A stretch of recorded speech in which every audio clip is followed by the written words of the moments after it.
Shalom, shalom.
Shalom, shalom again, family.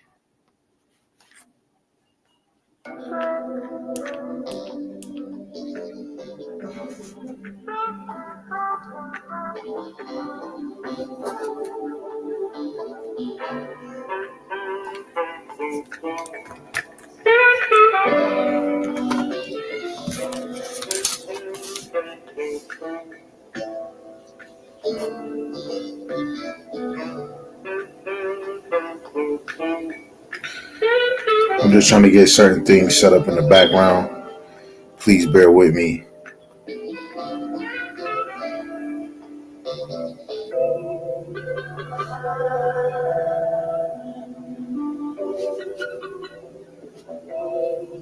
Screen is having some glitches over here.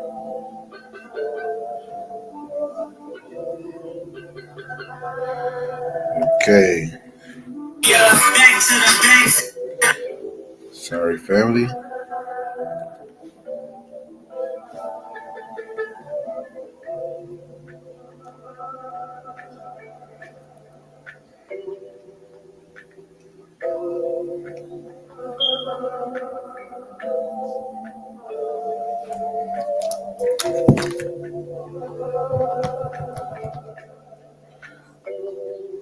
First and foremost, I'm going to say shalom, shalom. I want to give all praises, glory, and honor to the one true power, Yahweh, Bahashem, Yahushai, Bahashem Rakakwadash. Again, I want to give all praises to Yahweh, Bahashem, Yahushai, Bahashem Rakakwadash. Brakati Yahweh, Brakati Yahushai. Double honors to the elder apostles and the elders of Great Millstone, who rule well and teach well through the Spirit. And a mighty shalom to the hopeful elect in the same Spirit, Lord willing that they continue in sound doctrine. Shalom to the Aqua, the believers of this faith and this truth, Lord willing that they continue to pursue their lot, which is being a loving and silent and virtuous wife. Lord willing that this is edifying and straight to the point. We're doing a part 2 of these warnings are not a joke. Okay, so the first verse I want to bring back is what we brought out yesterday. Genesis, the 19th chapter, verse 14 in the NLT. And this is what it reads. It says, "So Lot rushed out to tell his daughters, fiancés, quick, get out of the city. Yahweh is about to destroy it." But the young men thought it was only that he was only joking. Okay. So his sons-in-laws, the fiancés of his daughters, thought that he was joking when he was saying that, Yahweh, the Lord was about, the Most High was about to destroy Sodom and Egypt. So like I said yesterday on the live, it's a lot of people that think this walk or this teaching is a joke, right? They don't take it serious, and this is not a joke. We've been warned time and time again, generation from generation, and Jake still can't get it, still won't get it, still don't recognize, Yahweh Hashem Yahushai is about to fulfill and do all his pleasures on this side. Okay. So Lord willing, this is Edifying Life. Just like yesterday, we left off on Jeremiah, warnings of siege, captivity, and Babylon's rise. Okay. So we're going to go to Jeremiah 6:6. Beloved, if you on here, I just sent you the message of, it's Jeremiah chapter 6, verse 6. It says, "For thus have Yahweh of hosts said, hew ye down trees and cast a mount against Jerusalem.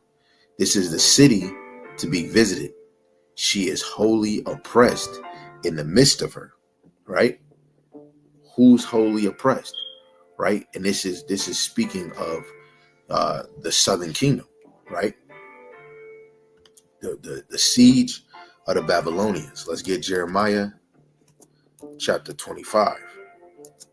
And there's a lot of Jake, even in that time and in this time, that don't take heed to the warning, right? This is what the prophets is doing, warning you on things that's actually going to happen, things that are going to come, right? Jeremiah 25, verse 8-11, it says, "Therefore, thus saith Yahweh of hosts, because ye have not heard my words, behold, I will send and take all the families of the north, saith Yahweh, and Nebuchadnezzar, the king of Babylon, my servant, will bring them against this land, and against the inhabitants thereof, and against all these nations round about, and will utterly destroy them, and make them an astonishment and a hissing and a perpetual desolation. Moreover, I will take from the voice of mirth, which is a good time, Jake, an enjoyment, and the voice of gladness, and the voice of the bridegroom, and the voice of the bride, the sound of the millstones, and the light of the candle. And this whole land shall be desolation and an astonishment, and these nations shall serve the king of Babylon 70 years. Of course, the Lord shortened it, but Jeremiah is prophesying this. Now, there's a lot of us that today, you're getting warnings from the prophets, from the apostles, right, on certain things. Of course, we're not giving dates. Khan, I just saw you. The minute the Lord is always telling you the Lord is about to do something, because that's what it is about prophesying. You prophesying the future, right? The destruction, right? Just like the brother was just said that he was just out in the streets. He was just teaching. What was he doing? He was warning the people. It don't matter if you're telling them the good news, you're going to have glorified bodies, come back to Yahushua, repent, or the destruction of Edom, the orders in the nations, the kingdom, right? Spiritual powers. Wicked Jake on the side. Don't matter who. The men of the Lord should be shaking their hand. Okay. Let me get this one. I know it's one in Amos. I know it's one in Joel, what I mean. This is Amos chapter 3 and verse 6. And this is what it reads. It says, "Shall a trumpet be blown in a city, and the people not be afraid? Shall there be evil in a city, and Yahweh have not done it?" Right? This is all the Lord's doing. The Lord is setting up checkmate. Right? In the middle of the Lord are the trumpets from Moses' time. No, from Abraham to Moses, going to David going to the major and minor prophets, going all the way to the apostles, and then through the reincarnation, regeneration, the prophets are doing the same lie over again, blowing the trumpet. And the main place of concourse is America, the valley of the shadow of death, right? Because this is death over here. Jake is in a dead state. Everybody wants to just hop into Matthew, but they don't want to go into prophecies. They don't want to go into the captivities. I haven't heard of a Christian teaching that, the Israelites or all people are in subjection under these new rulers, that they're slaves, they're servants. Where has anybody did a lesson on the reason why we're in captivity and we're low is because we have committed a sin? Only the Israelites been teaching that. Nobody else, no Christian, no Muslim, no Chinese, no other nationality is teaching why they're in a predicament or the situation that they're in. except for the Israelites. Let me take my face off the screen so you can see the other verses. Okay, I know it's another one in Joel. Shalom, Yahweh Shema Shai Barakatah to the other brothers and sisters that's on the other live, right? So if you want to know what we're going into, this is a part 2 because I did a camp yesterday right after work, and this is a continuation that these warnings are not a joke. I read in Genesis, the 19th chapter, verse 14, and any brother and sister can go read it. Go read Genesis chapter 19, verse 14 in the NLT. When Lot was trying to tell his daughter's fiancés or husbands that, the Heavenly Father was about to destroy Sodom and Gomorrah, they thought he was joking. And it's a lot of people think we're joking, right? So let me get another one before we continue. Let's get Habakkuk, the 2nd chapter.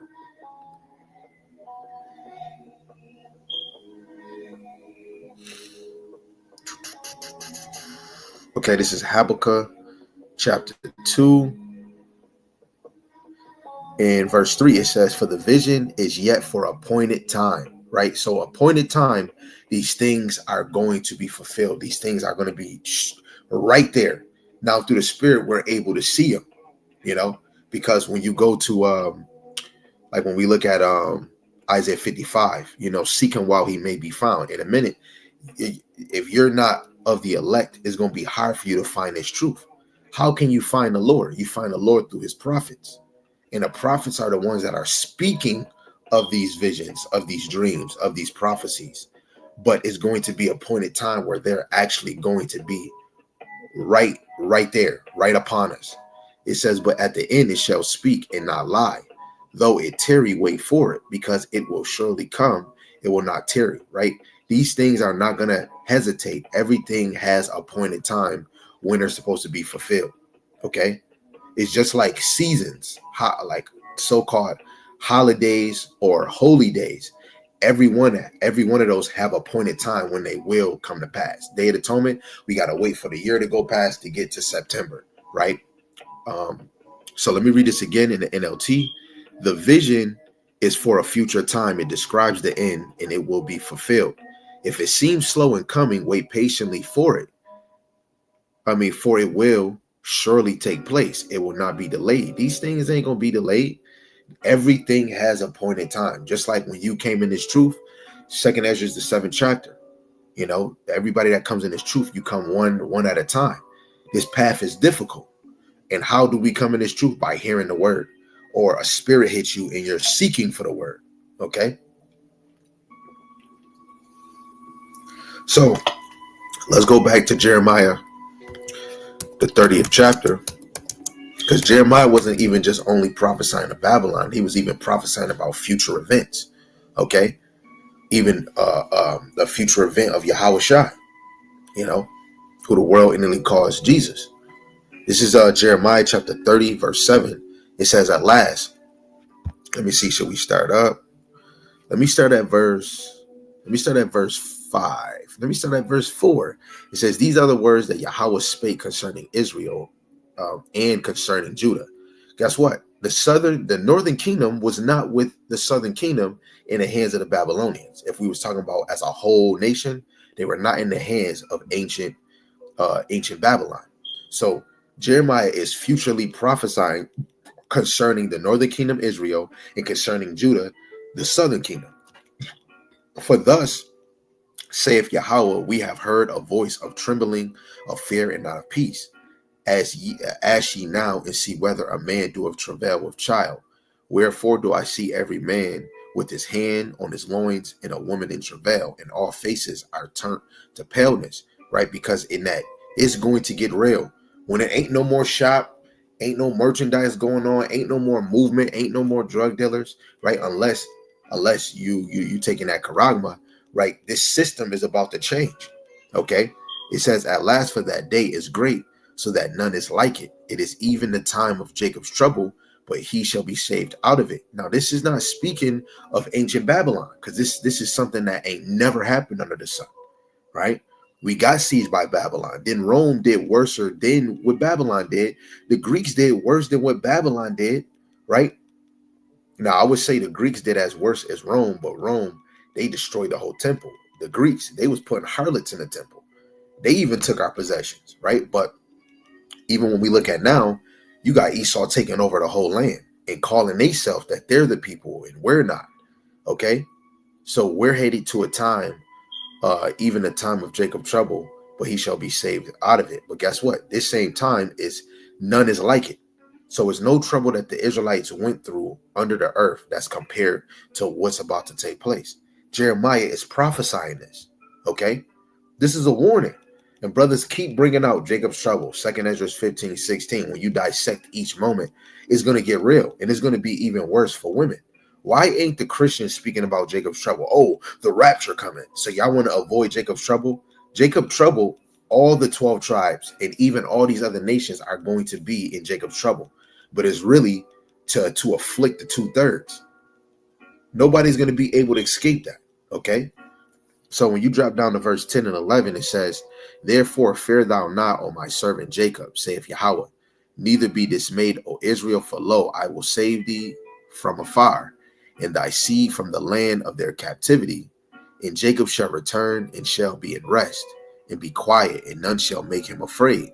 For I am with thee, saith Yahweh, to save thee, though I make a full end of all nations, whether I have scattered thee. Yet will I not make a full end of thee, but I will correct thee in measure, and will not leave thee altogether unpunished. Right? And this going into famine of the word, the MOTB, Jacob's trouble, that is our punishment, right? Dealing with the whole nation, but who's going to be fully affected? The 2/3. For the elect, they're going to go through the fire, so they're going to be tried too, okay? But they're going to get saved out of it. That's the difference. Right? The 2/3 in these other nations, they're not going to eat, but the elect that the Lord have chosen, they're going to eat. It might be times where they might have to go a minute without eating, and the Lord is trying to see, are they going to call on my name?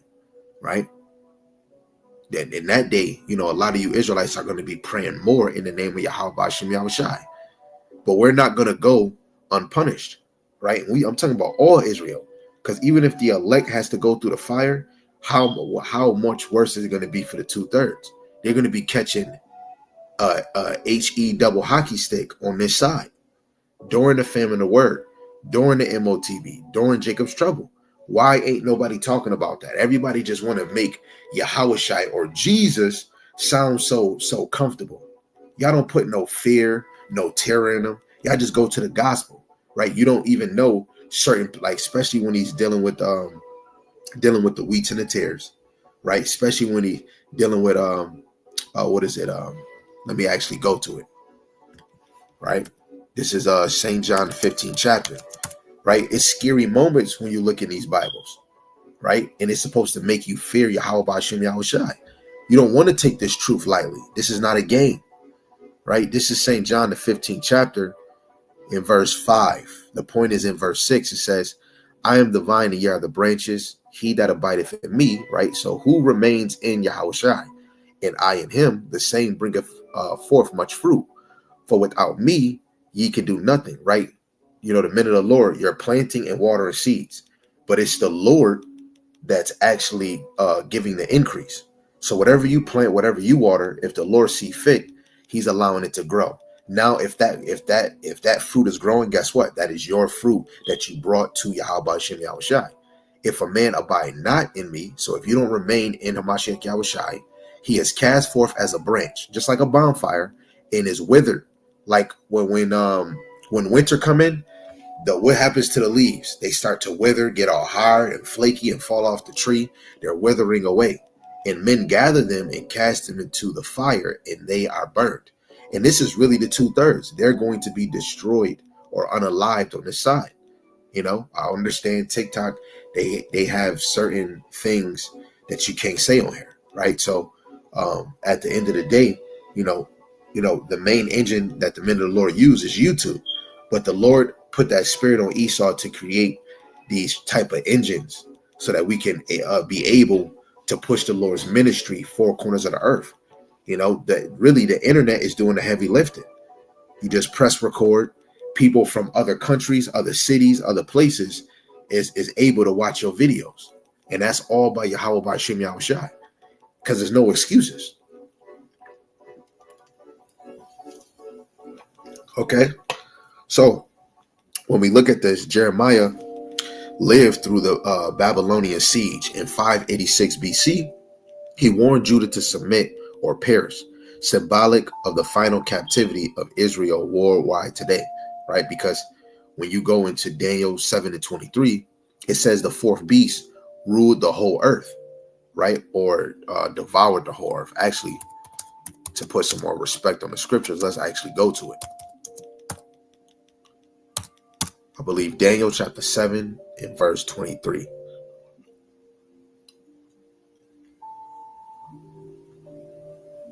This is what it reads. Thus he said, the fourth beast shall be the fourth kingdom upon earth, which shall be diverse from all kingdoms, and shall devour the whole earth. It shall tread it down and break it into pieces.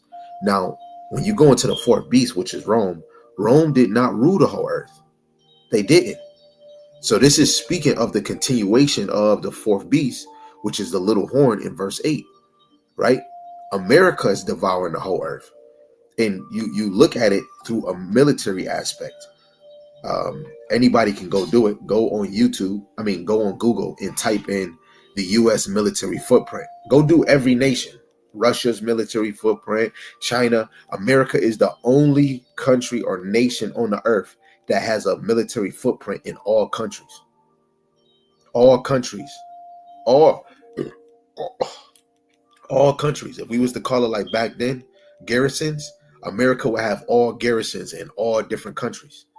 They're devouring the whole earth, right? Esau, Edom. Okay. And this is another warning. And this is a warning by Daniel. Ezekiel, he's a watchman of captivity. Let's go to Ezekiel chapter 2, verse 3 to 5.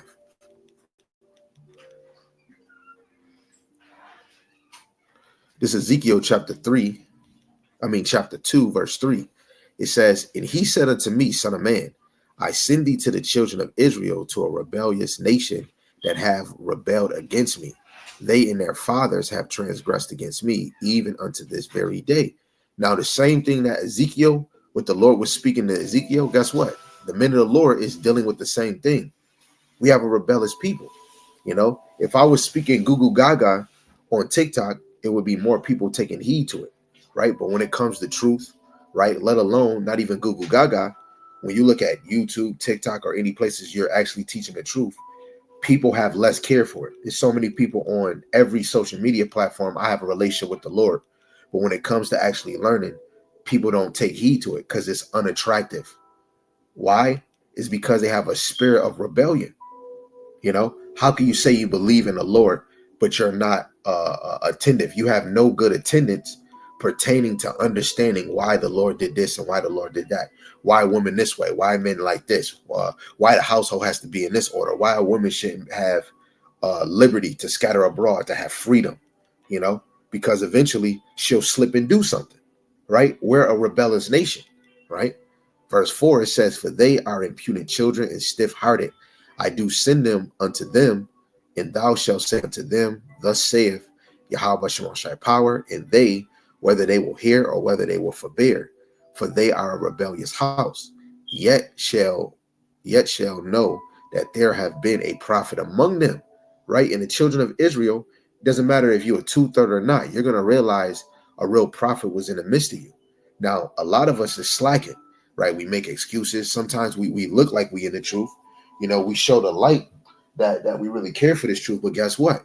So a lot of time we find ourselves getting out of order.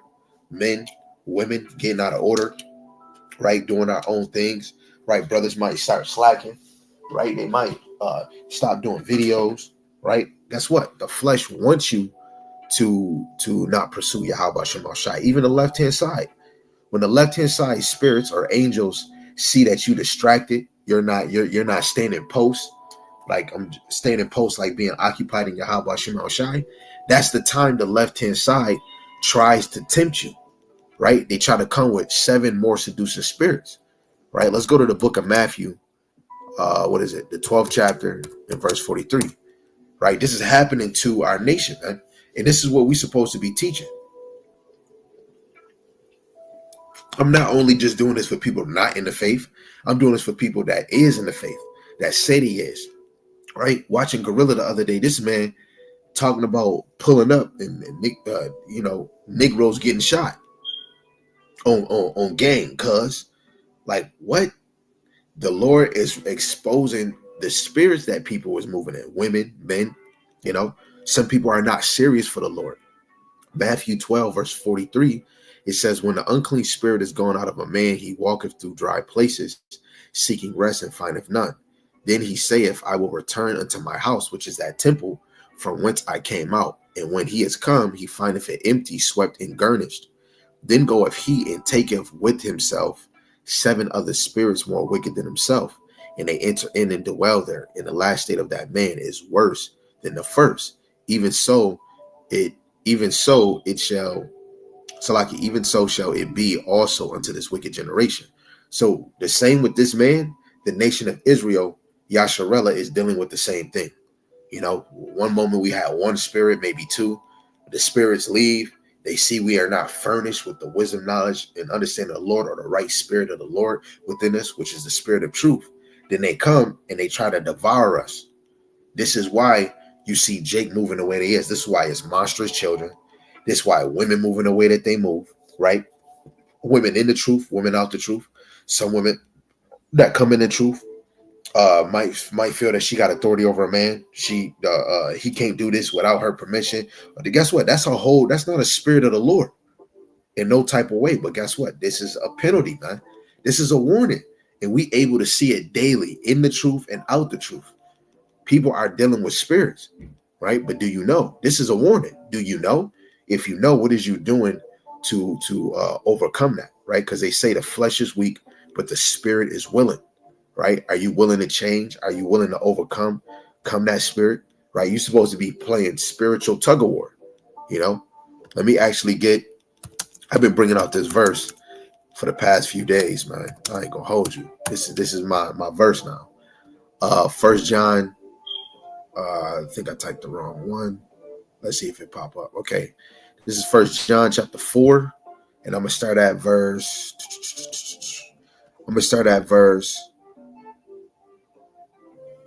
4. It says, ye are of the Most High, little children, and have overcome them, because greater is he that is in you than he that is in the world. They are of the world, therefore speak they of the world, and the world heareth them. Right? There's so many Jakes on TikTok and YouTube that's of the world. They're not persistent. Right? Kai Cenat, I watch him, but that man's of the world. He says Jesus a lot, and that's cool and dandy. But if he was really of the Lord, when has he did a lesson on why we're in the predicaments that we're in? Right? What happened in the past life? How did we get to America? What about slavery? Right? Is that in the Bible? Why ain't nobody? You have to understand what a spirit somebody comes in. It goes by the knowledge that they bring forth out their mouth. Do you have the wisdom of the world, or do you have the wisdom of Yahweh B'Shem Yahweh Shai? Right? Verse 6. It says, we are of the Most High. He that heareth the Most High heareth us. So when anybody knows a lesson going on and you stop, drop, and roll, like when a fire hits your house, you stop, drop, and roll to get the fire out. Spiritually, you stop, drop, and roll, stop everything you're doing to hear what's going on, what's being prophesied, what's being taught. Because this is more important than anything that you're doing. And guess what? If you get caught off guard, you're doing your own thing, and you either forgot to pray, you're probably doing something you shouldn't be doing, and you come across a video in your mind like, damn, I should be watching this video. I got to watch it later. Guess what? You got caught. The spirit caught you in whatever maneuver you're doing, and now you afflicted like, damn, I'm doing this. I'm not hearing the word, or you could get caught off guard. Only people that's doing this now is those that truly believe, okay? When they're making a diligent search, right? When you off work, you ain't got nothing to do, right? You kicking your feet up. You most likely might be watching a lesson, or you might be reading. You might be meditating on Yahweh B'Shem Yahweh Shai, okay? It says, and he is not of the Most High, heareth not us. Hereby know we the spirit of truth and the spirit of error. So what spirit is you coming in, okay? So if you having multiple spirits in you, you have the spirit of error, because the spirit of truth, you're not consumed with multiple spirits. And Jake that is rebellious, that we read in Ezekiel, chapter 2, they're dealing with multiple spirits, especially women.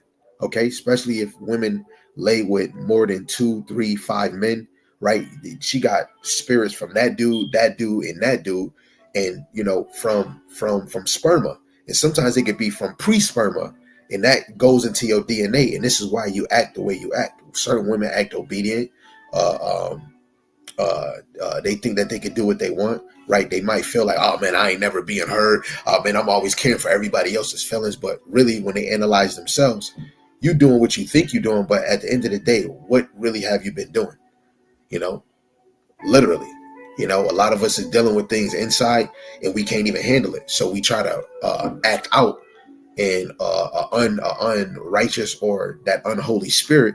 And some of us stem to drinking, some of us stem to weed, right? Some of us stem to certain things to say, oh, my spirit is bovulated, so I got to get it out. But as soon as the heat hits you, now it's all coming out.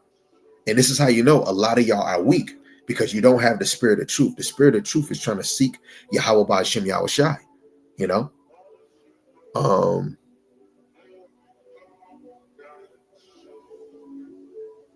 Salaki, I just want to see what this person wants to say on that. Hey, what you got to say, man? What's up with you, man? I was just listening, man. I ain't mean to do that. Okay. Send you back down. All right, cool. So now back to Ezekiel. We're going to go to Ezekiel chapter 4 and verse 2. Okay. So this is Ezekiel chapter 4 and verse 2. It says, it says, and I lay siege against it, right? Because when you read the beginning of Ezekiel from 2 all the way to 9, this is Ezekiel. The Lord is using him to do symbolic things pointed to Jerusalem about the siege of Babylon. Okay. And the Lord got Isaiah, Jeremiah, and Ezekiel, even Dan, they're all speaking about Jerusalem getting overtaken. And Jake still want to do the shit that they want to do. We telling you that famine of the word is about to come, the MOTB coming, Jacob's trouble, but Jake ain't changing. Okay. Their mind is more pursuing the damn bag. If you work a 9 to 5, you do that. But you want to dedicate more time to Yahweh Ba'Shem Yahweh Shai, because when that day come, you're going to be a woulda, coulda, shoulda, woulda, and be like, dang, those was the men of the Lord. I don't want to be the verse that say, dang, those was the men of the Lord. I should have listened to him. The verses say that. And guess what? In history, we've been doing the same thing. Oh man, that was a prophet. Oh man, where is the prophet? And they couldn't find him. Okay. And I lay siege against it and build a fort against it and cast a mount against it, set the camp also against it, and set battering rams against it round about. Moreover, take thou unto thee an iron pan and set it for a wall of iron between thee and the city, and set thy face against it, and it shall be sieged, and thou shalt lay siege against it. This shall be a sign to the house of Israel. So he was basically, the Lord had him setting up things to be symbolic to the siege of Jerusalem. When you go into the blue letter, or if you got a Bible app, at the top of Ezekiel 4, it says, siege of Jerusalem predicted. Okay. So this was predicted. This is what prophecy is about, predicting the future, right? But this is an accurate prediction. We just don't know when it's going to happen. Jake, that don't believe, is like, man, that's not going to happen. We have allies that's going to help. Guess what? When Zedekiah and them thought that Egypt was going to be their ally, guess what? When Egypt was coming and they knew that Babylon was on their way, the Egyptians turned around. Then a scout said, oh, Babylon's coming. And they sent back like, yo, Jeremiah told us this. And you got people whispering in Zedekiah ear like, no, this and this and that. Guess what? He's listening to false leaders, false teachers, false people that are councils, right? And in this side, it's not about debating. It's not about, oh, let me cut a Christian. This is about being edified and being spiritually prepared, right, for what's about to come. This is about us learning, being edified on what's this, what's that, what is salvation, why was salvation here? The Lord said he was cutting off. When was the verse? Where is the verse where the Lord said he cut off the nations and brought them back? It had to be prophesied before so that you can understand in the New Testament. Don't make no sense. So we have to understand that we've been warned from generation, and now we're in this last generation, and we're able to understand these scriptures even more, right? These warnings are not a joke. So let me go back to my first precept I brought out, and anybody can go read this. This is Genesis, the 19th chapter, verse 14 in the NLT, dealing with Lot. Okay? So Genesis 19, verse 14, I'm going to read it in the NLT, right? Genesis 19:14 NLT. So Lot rushed out to tell his daughter's fiance, quick, get out of the city. Yahweh is about to destroy it. But the young men thought he was only joking.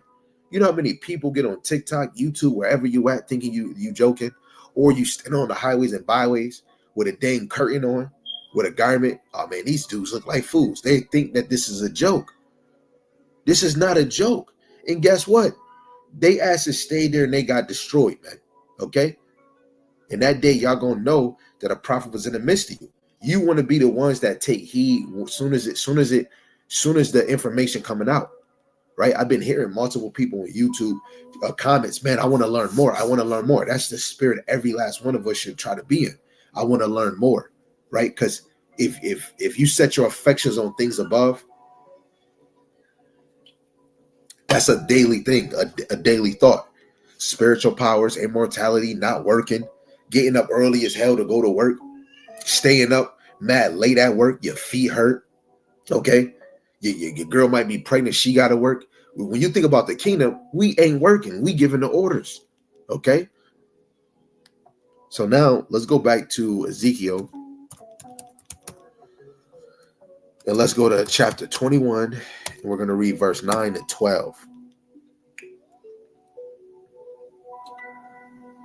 So this is Ezekiel chapter 21, verse 9. It says, Son of man, prophesy and say, thus saith Yahweh, say a sword is sharpened and also furbished. It is sharpened to make a sore slaughter. It is furbished that it may glitter. Should we then make mirth, right? Enjoyment, a good time? It contemneth the rod of my son as every tree, and he have given it to be furnished, that it may be handled. This sword is sharpened, and it is furnished. It give it into the hand of the slayer, right? A sword is sharpened, also furbished, right? Let's even get that in the NLT too. All right, let's soak up as much as we can off of those few verses. Ezekiel chapter 21, verse 9 to 12 in the NLT. Son of man, give the people this message from Yahweh Hashem Yahushai. A sword is being sharpened and polished. It is sharpened for terrible slaughter and polished to flash like lightning. Now will you laugh? Those far stronger than you have fallen beneath its power, right? Are y'all gonna laugh now since this is a joke? Yes, the sword is now being sharpened and polished. It is being prepared for the executioner. A lot of you women that got food stamps, it's women in this truth that got it. Some of y'all are not really ready. You might say a good word, hopefully the Lord got us. If you're not getting yourself spiritually and mentally and connected to the Lord, this is going to hit you hard, right? Especially having children and your baby like, I'm hungry, right? And all you got is canned goods. You got canned goods of beans and corn, okay?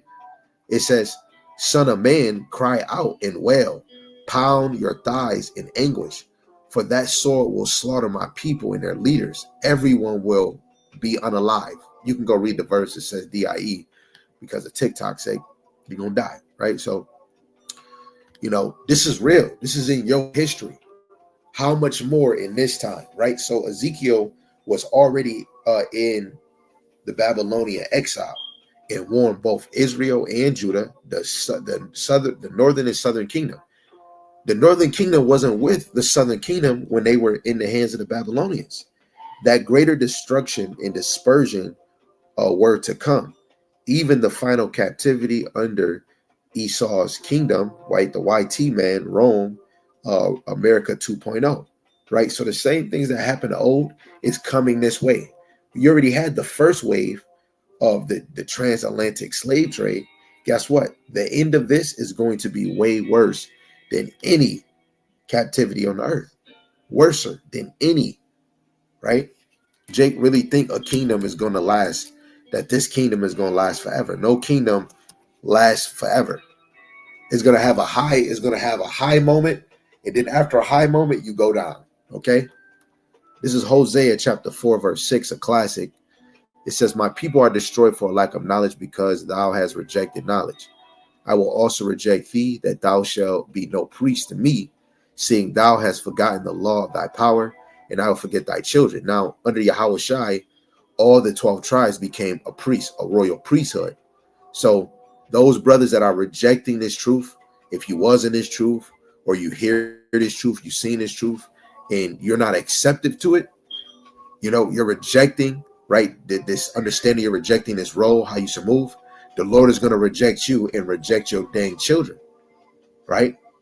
That's scary, man.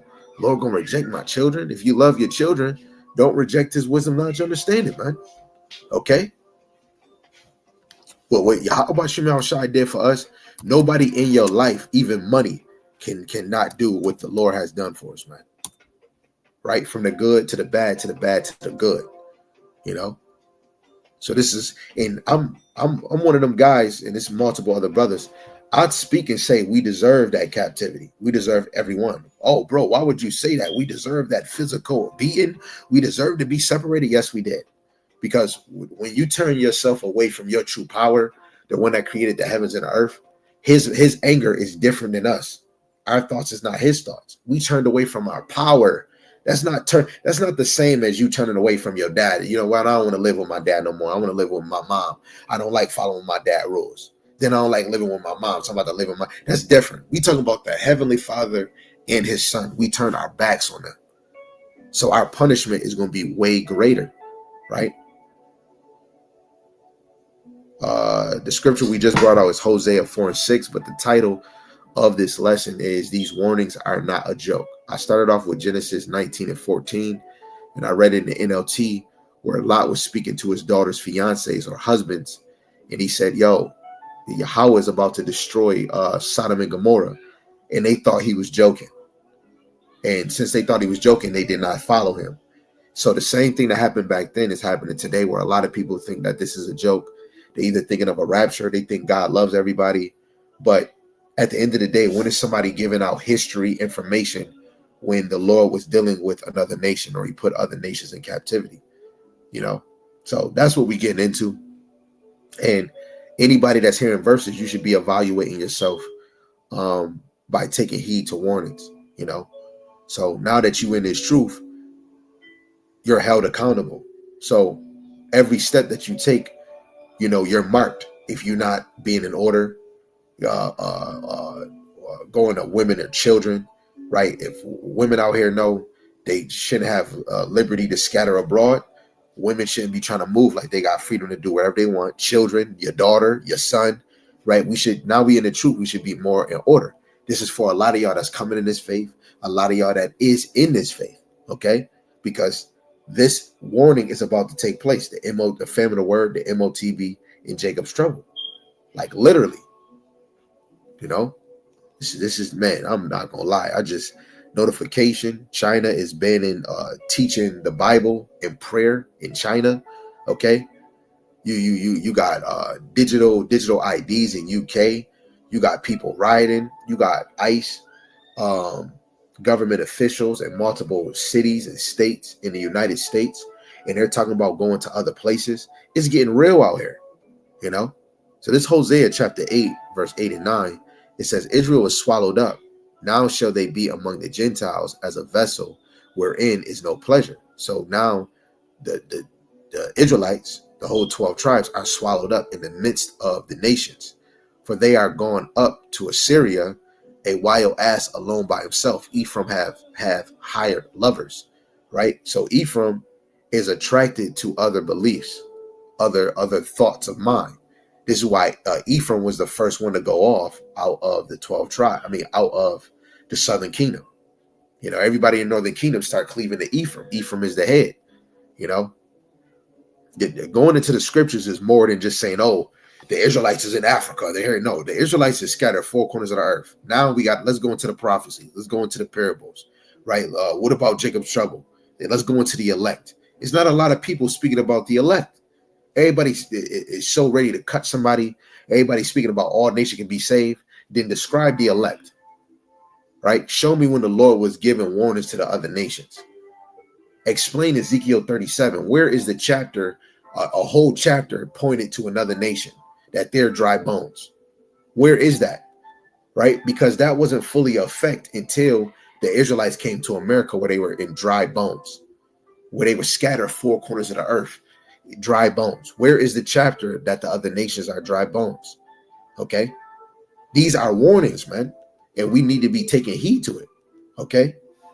So when we look at Hosea, he prophesied that Israel's scattering into all nations, a prophecy fulfilled in Assyrian captivity and still going on today. Because when the northern kingdom, in 2 Kings, the 17th chapter, when the northern kingdom got taken, next one you know, it was the southern kingdom being taken by the Babylonians. And guess what? The Israelites' history is based on captivity. When you read the book of Gideon, we just kept going to captivity, being oppressed. A lot of Jake don't think they're in captivity. Just because you can pay bills, you can do this and do that. But let's actually look at tribute. What is tribute? Actually, I'm gonna do it quicker on my phone. Let me see if I can do this quicker on my phone. Salaki. So when you look up, when you paying tax, what does that mean?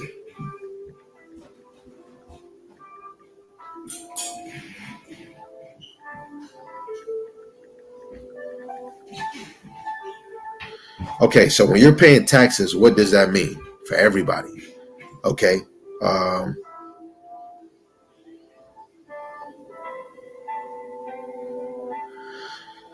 Okay, Salaki, let me go ask another question somewhere else.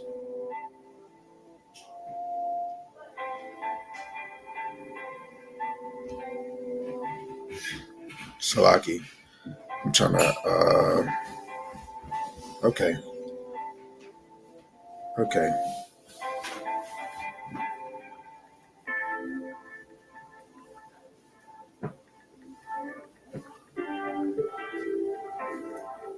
Okay, if you're paying taxes, does that mean you're a slave or in servitude? So this is an AI.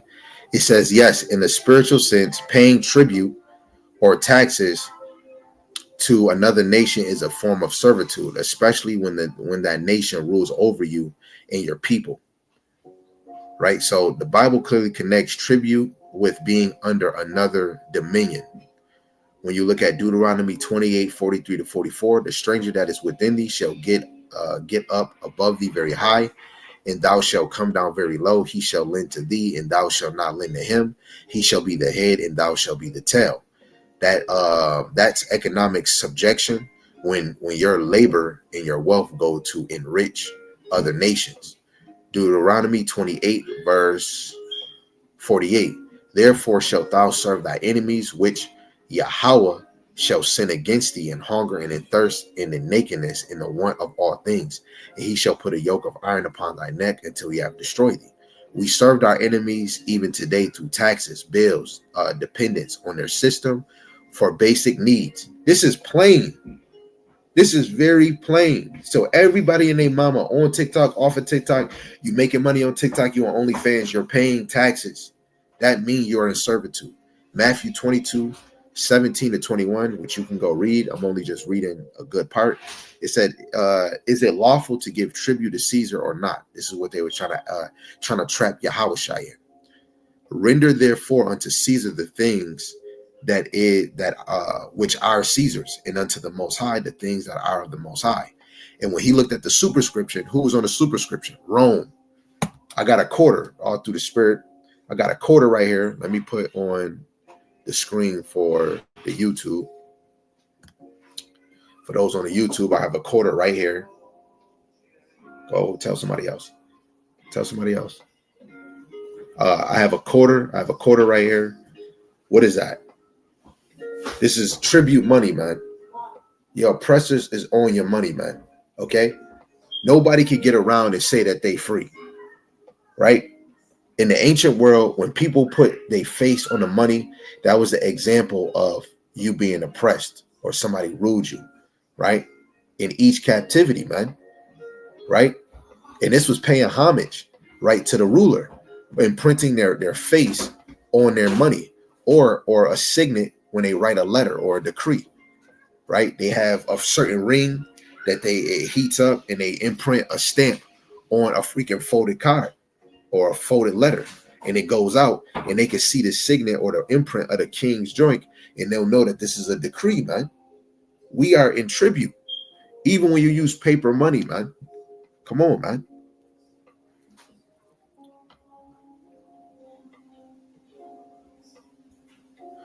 So let me put that verse again on the screen. Shalom. Let me put that verse back on the screen. But better yet, I'm gonna even read it in the NLT. Let's make it even more plain, so nobody can make excuses. I don't got nobody on the YouTube channel to put it on there, but I'll just probably read it off on my phone. But when you go to Baruch, the third chapter in verse 8, right? In this day we are in captivity. So this is Matthew chapter 22 again, in verse 17 to 21, but I'll start at verse 15 so we can get some context in it. And it's in the NLT. It says, then the Pharisees met together to plot how to trap Yahushua into saying something for which he could be arrested. They sent some of their disciples along with the supporters of Herod to meet with him. Teacher, they said, we know how honest you are. You teach the way of the most high truthfully. You are impartial and impartial, Salaki, and don't play favorites. Now tell us what you think about this. Is it right to pay taxes to Caesar or not? But Yahushua knew their evil motives. You hypocrites, he said, why are you trying to trap me? Right? And it's so fire, even in this time. Like, this is another thing. A lot of people, we read these things of the Lord, and we still do the actions that we do. Like the dude that's speaking about a rapture and all these other things, they truly don't fear the Lord. Because if the Lord know their motives in their mind, he already knew what they was trying to do, because he knew their mind, right? Because he still had spiritual powers. The Lord is in the heavens. If you truly fear the Lord, you're going to know that he knows your thoughts. He knows your ways. This is why we try to mortify these things. We try to sacrifice certain disobedience that we have as men, women, children, so that we're not putting blame on the ministry, and so that we're not looking unrighteous. The Lord is watching us. I'm afraid how I move, right? Yes, I can move like this. I'm a man. I know what the law say, or what I can and what I can't do. To the best of my ability, I'm going to reflect on the things that I can do. And if I'm not in the wrong and it don't come out looking wrong, guess what? In my eyes, I'm going to know that I'm doing right, because I'm following the ways of the Lord. But if I know I'm slipping, guess what? The Lord bring my brother, and he'll see something, or I'll eventually be bothered with something. And I'll be like, and I'll tell him what's going on. And the brother would be like, hey, you gotta use wisdom, this and this and that, blah, blah, blah, blah. The Lord is always watching us. That goes to Sirach 42, verse 18 to 21. He knows the secret thoughts. He knows the hidden thoughts, right? And guess what? Whatever is in the dark, the Lord will bring it into light. So Yahushua knew what they was thinking, and he brought it to light. Ye hypocrites, why are you trapping me? Why are you trying to trap me? Here, show me the coin used for the taxes, for the tax. When they handed him a Roman coin, so that means Yahushua, the Son of Man, who the world ignorantly calls Jesus, he was in captivity in the hands of Rome. He asked those, whose picture and title are stamped on it, right? Just like this coin, whose picture and title is stamped on it? Caesar's. They replied, well then, he said, give to Caesar what belongs to Caesar, and give to the Most High what belongs to him. His reply amazed them, and they went away. Right? So what is Caesar's? Right? It's this money. This captivity is theirs. Right? But what belongs to the Lord? His elect, his word. Yeah, I don't speak whatever language you're talking about. If it's not pertaining to prophecy,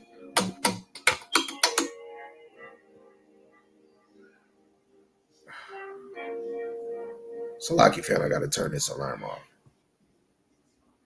Salaki had to turn the alarm off.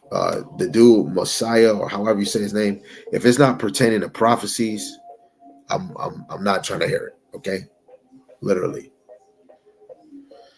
So Yahushua acknowledge we are under their system temporary, but we still belong to Yahweh. Pay tribute doesn't mean loyalty to man, but submission to the captivity we're under until the kingdom is restored.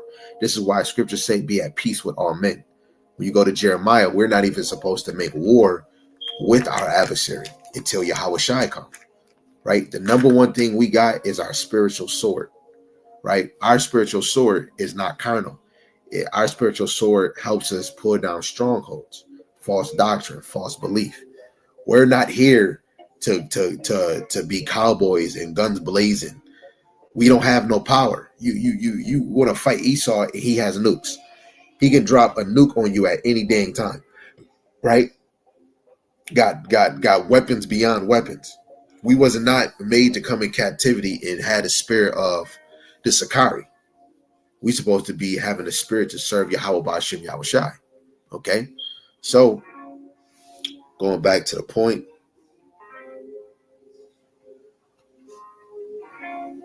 Now, somebody want to come up. Let's see what this person says before we continue.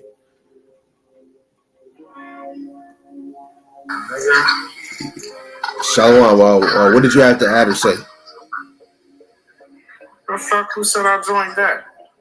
Oh, okay. I just put you back down on this. All right. Oh, cool. He didn't mean to slide up. All right. All praises. So now we going back into the lesson. We dealing with Amos. Amos warning of judgment and national chaos. So let's go to Amos, the 3rd chapter. This is a classic. This is a classic verse right here. Where is the verse for the other nations? Again, the Lord speaks about Israel by name in a different level. When has he spoke about the other nations in name for moments like this? Okay, so this Amos chapter 3 verse 1 and 2. Hear this word that Yahweh has spoken against you, O children of Israel, against the whole family which I brought up from the land of Egypt, saying, you only have I known of all the families of the earth, therefore I will punish you for all your iniquities. Let's read that verse again in different translations, because where is that verse for the other nations? When has the Lord said, I have known you? The Lord knows the other nations, but what he's saying, he knows the nation of Israel in a more intimate way, because these is his people. In the NLT, it says, from among all the families of the earth, I have been intimate with you alone. That is why I must punish you for all your sins. The Lord said he'd been intimate with us alone. He wasn't intimate with the Elamites, the YT man, the Edomites, the so-called Caucasians, the Chinese, the Japanese egg rolls, the Koreans, the Vietnamese. If they're, because it is Israelites in these other nations. They might look like them, right? But this is not directed towards them. This is directed to the actual Moabites, the actual Ammonites, the actual Edomites, the actual Hamites, the actual Egyptians, the actual Cushite Ethiopians, right? Those other nations, right? The Lord doesn't have an intimate relationship with them. So when you even deal with Yahushai, that is intimate. So how can Yahushai lay his life down for every nation if the Lord wasn't intimate with the other nations? But if he was, what is he laying his life down for the other nations for? We got to make it has to make sense for us. Okay. In the NIV, it says, you only have I chosen of all the families of the earth. Therefore, I will punish you for all your sins. Right? Sins is iniquity. 1 John 3 and 4. Sin is transgression of the law. Okay. Let me see. In the ESV, you only have I known of all the families of the earth. Therefore, I will punish you for all your iniquities. The CSB, I have known only you out of all the clans of the earth. Therefore, I will punish you for all your iniquities. Is we going to say the Lord don't know the other nations? Yes, he do. He know everybody. But it goes back to the Lord has an intimate relationship with us. This is why he knows us out of all nations. He knows us intimately. He set us up to be his chosen people, man. Okay. You got the NSB 20, the NSB 95. One says, you only have I known among all the families of the earth. The other one says, you only have I chosen among all the families of the earth. So when you go to Deuteronomy chapter 1, verse 1, Moses was speaking to the children of Israel. Deuteronomy 7 and 6, you are holy above all nations of the earth. He was speaking to the Israelites. So how can the other nations get Yahweh Shai? Wouldn't make sense. This is why you want to pertain, you want to deal with prophecy. Isaiah 8 and 20, to the law and to the testimonies. The testimony is about Yahweh Shai, from the old all the way going to the new. Okay? And it's all Israel in that thing. To the law and to the testimony. The other nations was only keeping the law when they were under subjection to us.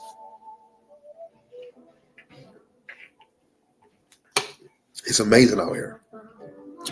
So now, let's go to Amos, the 5th chapter, and let's go to verse 27. Okay?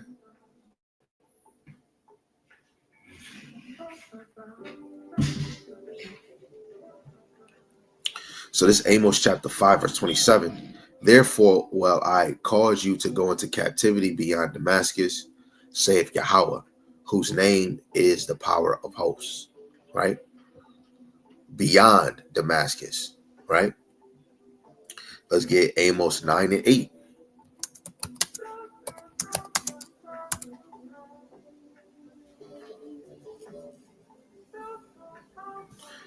Amos 9 and 8. Like when I look at all these warnings, I'm thankful because we're at the last one. You know what I'm saying? Like, what if we woke up and all of this was a dream? We all had a dream, a prophecy dream of the last captivity, and we really wake up and we in the Greek captivity.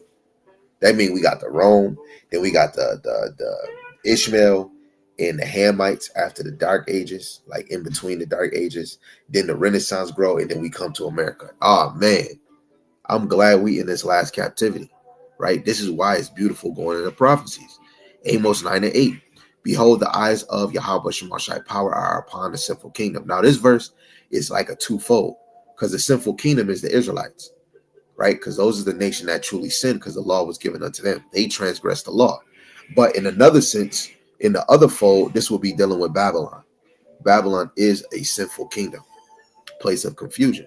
And I will destroy it from off the face of the earth, saving that I will not utterly destroy the house of Jacob, saith Yahweh. So when we look at it in the first moment, you know, the sinful kingdom that he's going to destroy off the face of earth, he's going to destroy the 2/3.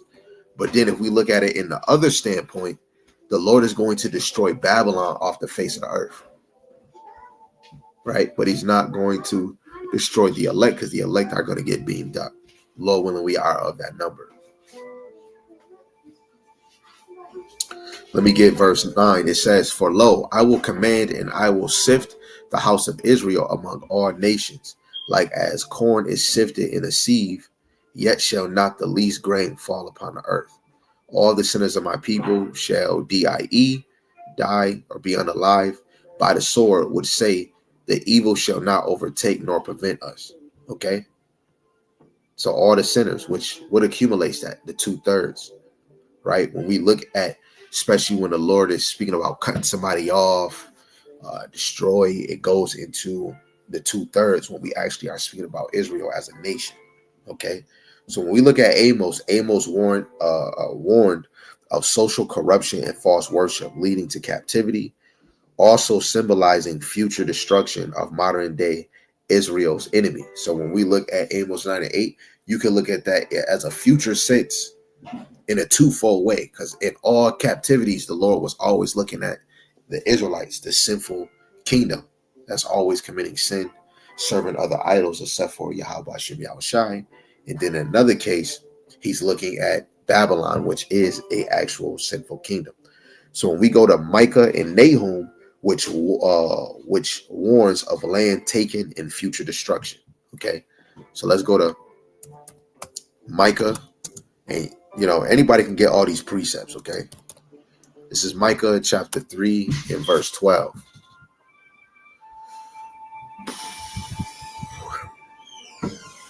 Micah chapter 3 verse 12. Therefore shall Zion for your sake be plowed as a field, and Jerusalem shall become heaps in the mountain of the house as the high places of the forest, right? Zion for your sake be plowed as a field, okay?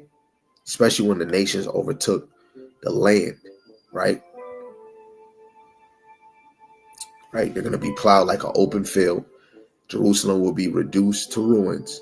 A thicket will grow on the heights where the temple now stands, right? So our land is going to be reduced to ruins.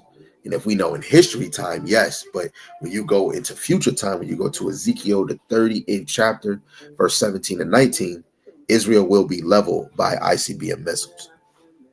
And you can go read that for yourself. Ezekiel chapter 38, verse 17 to 19. So this is Nahum chapter 1, verse 2 to 3.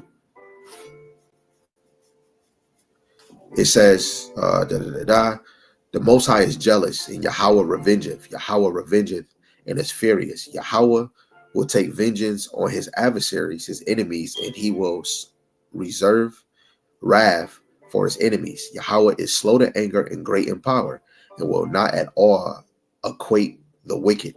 Yahweh have his way in the whirlwind and in the storm, and the clouds are the dust of his feet.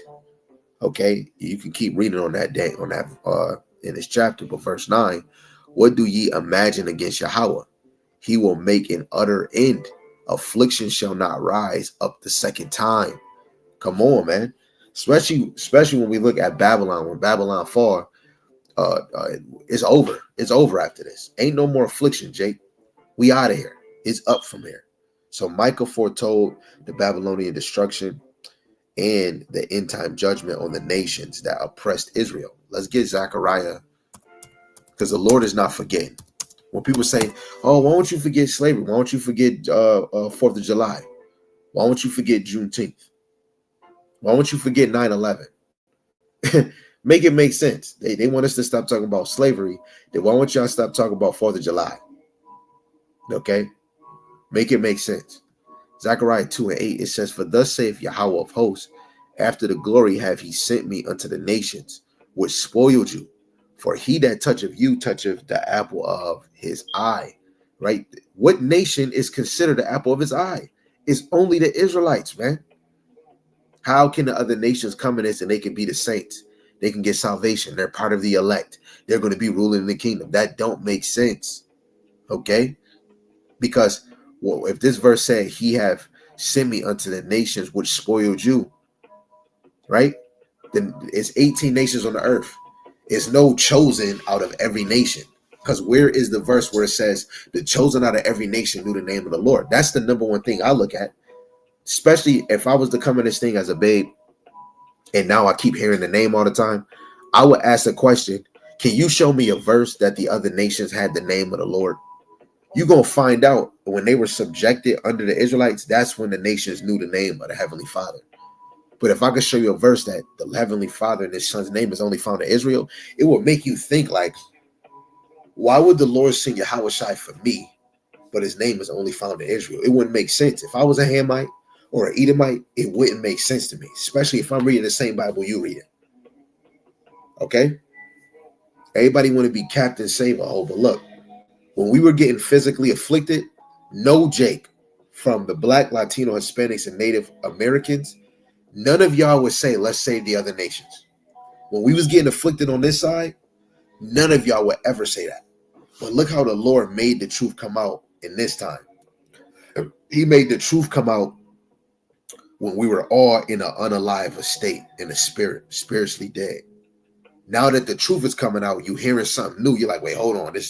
But if you was to hear this when we was getting physically beaten, you was to know that you're better than them, and you had the understanding on why you getting afflicted, we will all say, okay, cool. They not getting salvation.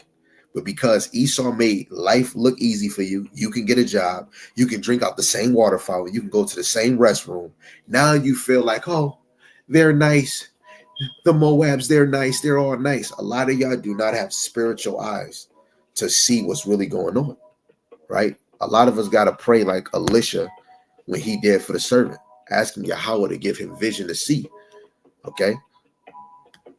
So now we're dealing with Daniel. Daniel prophesied of world kingdoms and final destruction.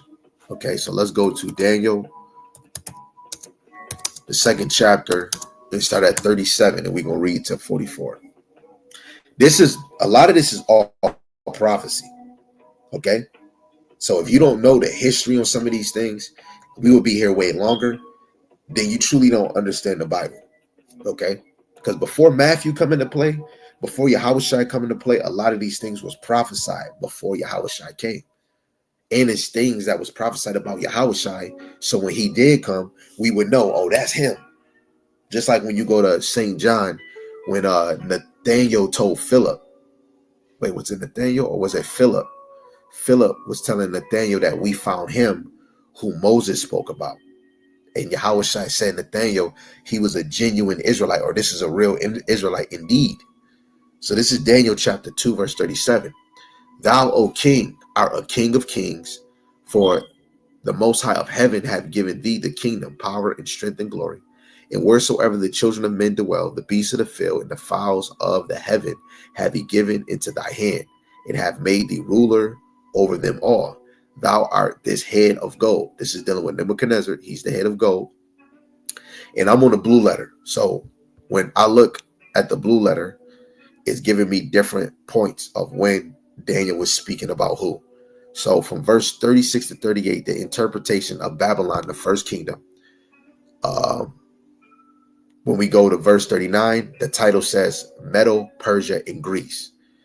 It says, and after thee shall arise another kingdom inferior to thee, which will be Medo, Persia, and another third kingdom of brass, which will be the Greece, start being the head, which will be Alexander the Great, which shall bear rule over all the earth, not all the earth, but the known land, right?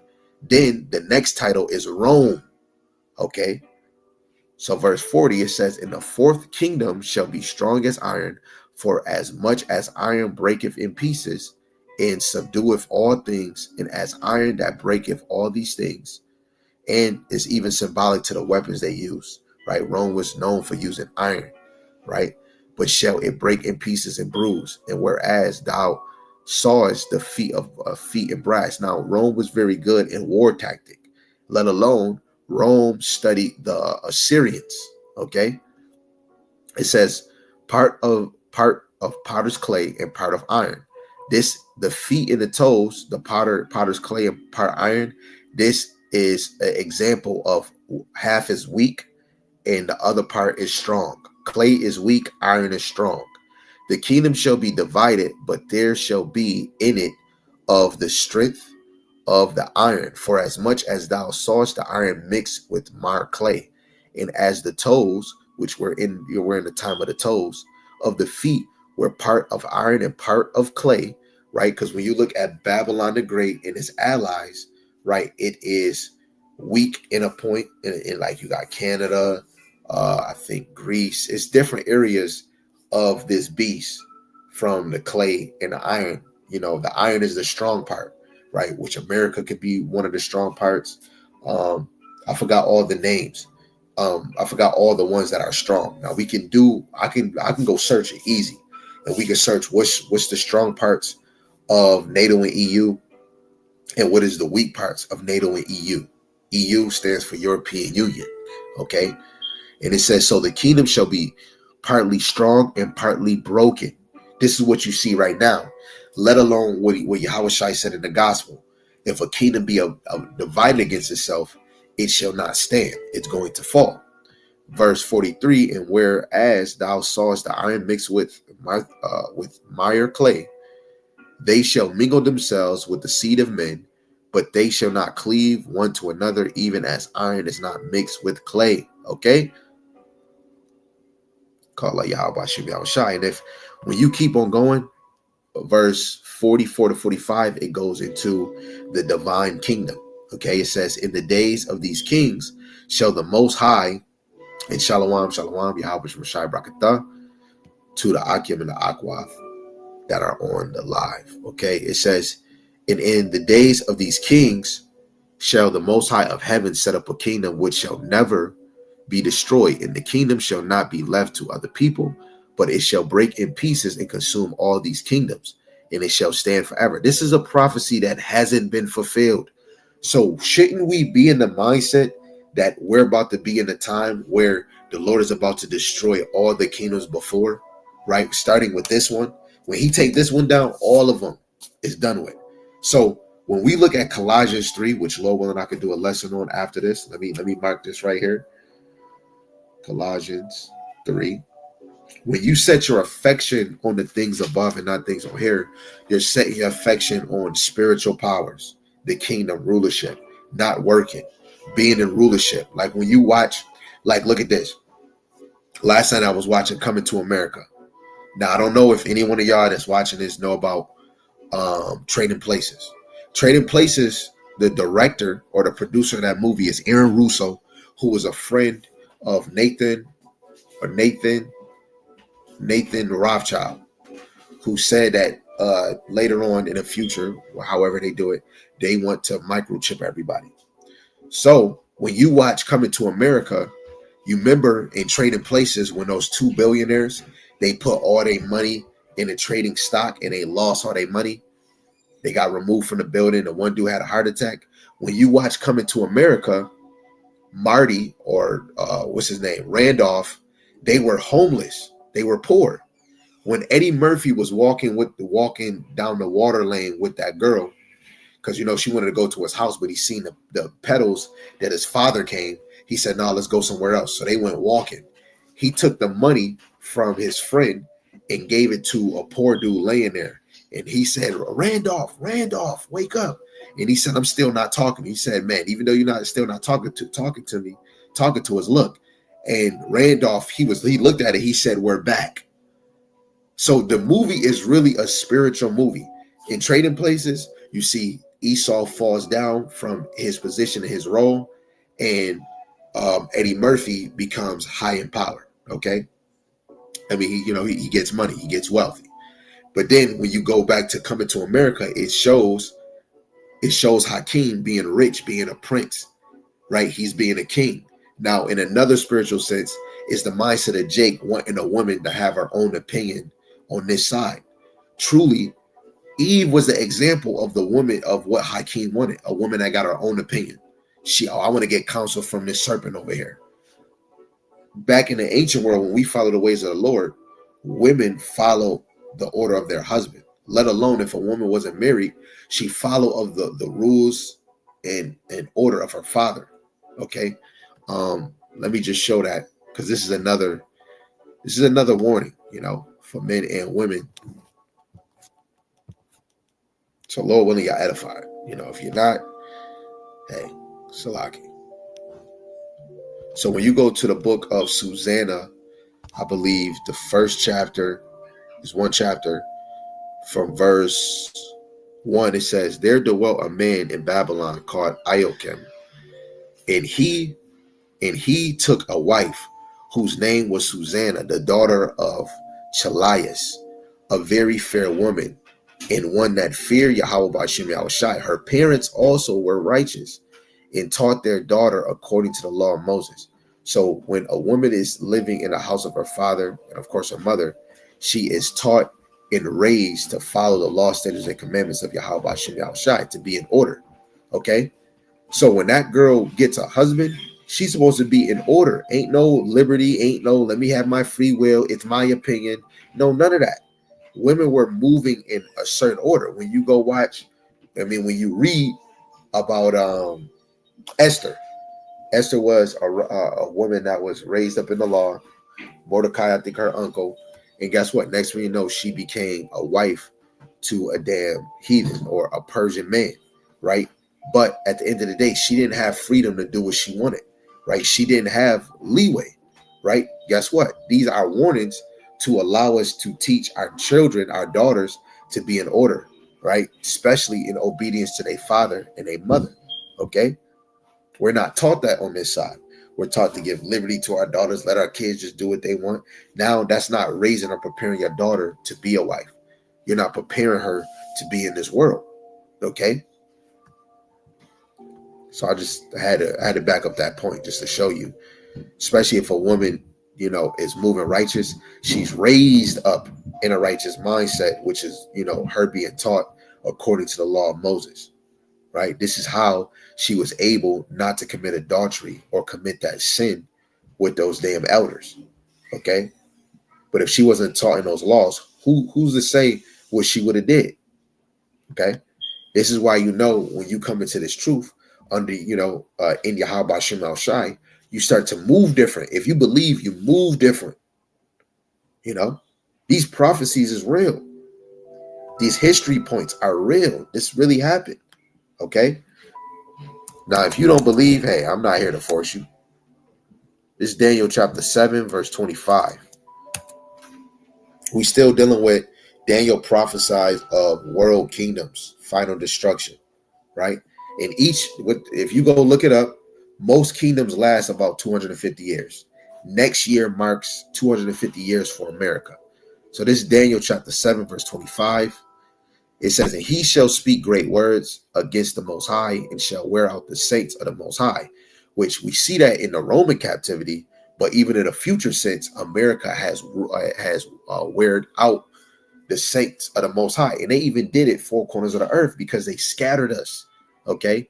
And think to change times and laws. It's not really 356 years in a day. I mean, it's not 350. It's not 356 days in a year. It's not 1 month 28, 1 month 30, 31. No. When we look at the Hebrew calendar, it's 30 days in a month. Okay. He add time. He tells you it's 24 hours in a day. No, it's only 12 hours in a day and 12 hours at night.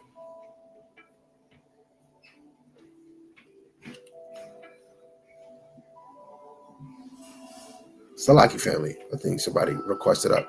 Did you mean to request up? Maybe not. It's okay. I'll see you right back in the audience. Okay. When you finish the verse, it says, and they shall be given into his hand until a time and times and dividing of times.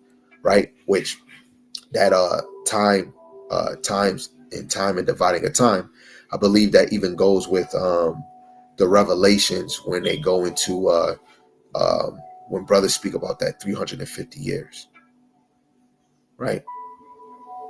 This is verse 26. It says, but the judgment shall sit, and they shall take away his dominion to consume and to destroy it unto the end. See? So this verse 25, 26 go hand in hand, right? The judgment shall sit, and they shall take away his dominion and to consume and to destroy it unto the end. Whose kingdom is going to be taken? Rome, the fourth beast, right? Which, is ruled by the little horn, America. In the kingdom and dominion and the greatness of the kingdom under the whole heaven shall be given to the people of the saints of the Most High, whose kingdom is an everlasting kingdom, and all dominion shall serve and obey him. Who's the him? Yahweh Shai. This is all prophecy. This haven't happened yet. Ain't the little horn, ain't the fourth beast still in motion? Yes, it is. This is why we should be talking about it. Jake rather smoke a blunt, watch the football game. Yeah, man, we the real Jews. You ain't preparing. A lot of us, the way that we move, a lot of us is moving in a certain way, like we're of the elect. You're supposed to be moving to strive to be the elect. Striving to be the elect is like, oh, I'm nice. I give people money. I keep a job. I provide for my house. That's it. But, I believe in God and in his son, Jesus. No, it's more deeper than that. All the time that you got in a week, all the time you got in a month, all the time we got in a year. Now, one time you be like, man, have you seen a prophet? No, I ain't no such thing as a prophet.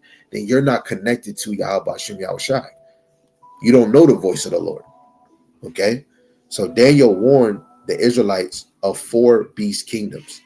The Babylonians, the Medo-Persians, the Greeks, the Romans, all who took Israel's land and held them captive. until Yahweh's return. Okay. And right now you got so-called YT Edomites in the land right now, and Arabs in the land.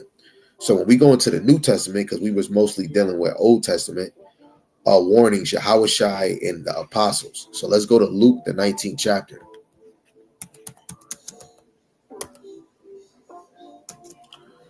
Verse 43 and verse 44.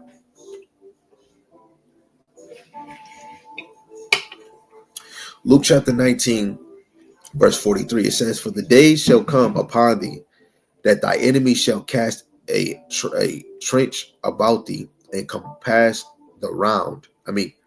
thee around, and keep thee on every side, and shall lay thee even with the ground, and thy children within thee, and they shall not leave in thee one stone upon another, because thou knewest not the time of thy visitation." Yahushua was speaking of 69-70 AD, in the time of Vespasian and Titus, when they overthrew the temple. And he said, because thou knewest not the time of thy visitation. Guess what? It's people that didn't even know what he was talking about. But when that came to pass, those that believed, they like, yo, this is what he was talking about. In 69-70 AD was a very rough time for the Southern Kingdom, man. There was a lot of unaliving. Okay, let's go to Matthew, the 24th chapter, verse 6-8, which is kind of the same thing. Speaking of the same thing of 69-70 AD, but you can still look at it in a future sense too. So Matthew 24, verse 6-8, it says, "Ye shall hear of wars and rumors of war. See that ye be not troubled, for all these things must come to pass, but the end is not yet. For nation shall rise against nation, and kingdom against kingdom." So we look at Edomites against Edomites. You got Jake against Jake, right? All nations are going to be against each other in that time. There shall be famine, pestilence, and earthquakes in diverse places. All these are the beginning of sorrows, right? But the end is not here yet. Okay, let's drop down to 21-22. It says, "For then shall be great tribulation, such as was not since the beginning of the world to this time, no, nor ever shall be. And except those days should be shortened, there should no flesh be saved, but for the elect's sake, those days shall be shortened." Why people are not speaking about this? Why ain't nobody asking who is the elect? When you go into the word elect in the Greek is ekletos. Ekletos means the best of its kind or the best of its class. Where is the verse where the Lord is calling the other nations saints? Well, we can see verses by name where the Lord is calling the Israelites saints. Where's the verse where the Lord distinctly called the other nations saints? So you elect ekletos, days are going to get shortened because of you. Because guess what? Everything is revolved around Yahweh Hashem Yahushai's believers. Is revolved around you believers. Death, destruction, right? Unaliving. That stems around the 2/3. Okay. So Yahushai prophesied the Roman siege about 70 AD in the last day chaos before the second coming, which we just read in Matthew, the 24th chapter. Famine, insurrection, which is that civil unrest, martial law, and nuclear destruction. Okay, which we could be here even long all night going into insurrection and going into nuclear destruction. Okay, so now when we go deal with Paul, 2 Thessalonians chapter 2, starting at verse 3. Right, this is going into what Paul spoke about through the Spirit, right? In the title, it says men of lawlessness. When you go to Wisdom of Solomon, the 5th chapter, verse 23, read it in the GNT, the last verse. Verse 23, it says, basically, when lawlessness is in the kingdom, that's when, basically a kingdom will start to decline. Okay? So this is 2 Thessalonians chapter 2, verse 3. It says, "Let no man deceive you by any means, for that day shall not come, except there come a falling away first." That falling away happened during the time of Rome, when all the apostles and prophets when you read Second Ezra, the 7th chapter, when Yahushua gave up the ghost, eventually those that lived with him, which was in his truth, they went to the spirit world. And guess what? It was no more teachers. Okay. It says, in that man of sin be revealed the son of perdition. Right? Who's the son of perdition? This will be going into the so-called YT, the Edomites. What makes it even more clear? Verse 4. Who opposeth and exalted himself above all that is called the Most High? It's only one nation that does that, or that is worship. It's only one nation that points to us to worship him. Just like when Nebuchadnezzar and them wanted you to bow down to a statue in his remembrance, what nation is doing fulfilling this now? Because Rome, ancient Rome, was in Babylon, right? But through the spirit, it was certain Rome emperors that was telling, especially in a time when John the Revelator was the only apostle, they wanted people to look, the people of Rome, the rulers, wanted the people to look at them as gods, so that he, as God, sitteth in the temple of the Most High, showing himself that he is the Most High. Wait, when we look at the Vatican, the Roman Catholic Church, who sitteth in the temple like he is the Most High? Come to me. Pope Alexander, not Pope Alexander, but it was Pope Francis, I believe, when he was younger. He said, don't call on Jesus for forgiveness. Pray to me, ask me for forgiveness. Right? This is talking about the YT man. Right? Job 9:24. The earth is given to the hands of the wicked. He covered the face of the judges. Who got the images of prophets and Yahushua in movies? That's not the people of Dubai. That's not the Ching Chong Ling Wang Wo. No, that's only the YT Caucasian man that made Yahushua look like an Edomite, man. Right? Where it goes into 1 Maccabees 3:48. Who sought the images of the judges and paint the likeness of their face? Who's doing that? We see that in the movies. When you go to Job 13:4, it says, ye are forgers of lies. Right? You're not a physician. Who's a forger of lies? Those that made false images of the judges. Yahushua is considered a judge. What's God in the Paleo Hebrew? Elohim. When you look up Elohim, it's different biblical meanings for it. One of them is judges, rulers, divine ones, gods. Okay. Verse 5. Remember ye not that when I was yet with you, I told you these things, and now ye know what withholdeth, that he might be revealed in his time. When is he going to be revealed? This is the time where this son of perdition is being revealed. That's a question. It says, now ye know that withholdeth, that he might be revealed in his time, for the mystery of iniquity doeth already work.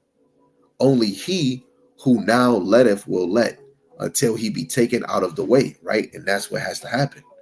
Then shall the wicked be revealed. Who's the wicked? You go to Malachi 1:4. Who's the borderline of wickedness? Who's the borderline of wicked? The so-called Edomites, whom Yahweh Shemashai shall consume with the spirit of his mouth, and shall destroy with the brightness of his coming. Right? Because a third of man shall fall. Who's the third of man? That goes back to the sons of God are, the Israelites. The sons of men are the other nations, and the sons of the wicked are the so-called YT, the Edomite man and woman. Okay, so the third of men are going to be destroyed. It's going to be a lot going back into Russia. It's going to be a lot of unaliving when the Lord come back. Okay, this is all warnings, man. So let's go to 2 Peter chapter 3 and verse 10. We almost done. I'm gonna let y'all go. I know y'all got some things y'all got to do. This is 2 Peter chapter 3 verse 10 to 12. It says, but the day of Yahweh Shemashai will come as a thief in the night. So when somebody gonna rob you, you don't know when they're gonna do it. They do it unexpectedly. The Lord is gonna come unexpectedly when you're not aware, when you're not paying attention. That means get in line and try to pay attention. In the which, because how you gonna know he coming? By the signs. Okay.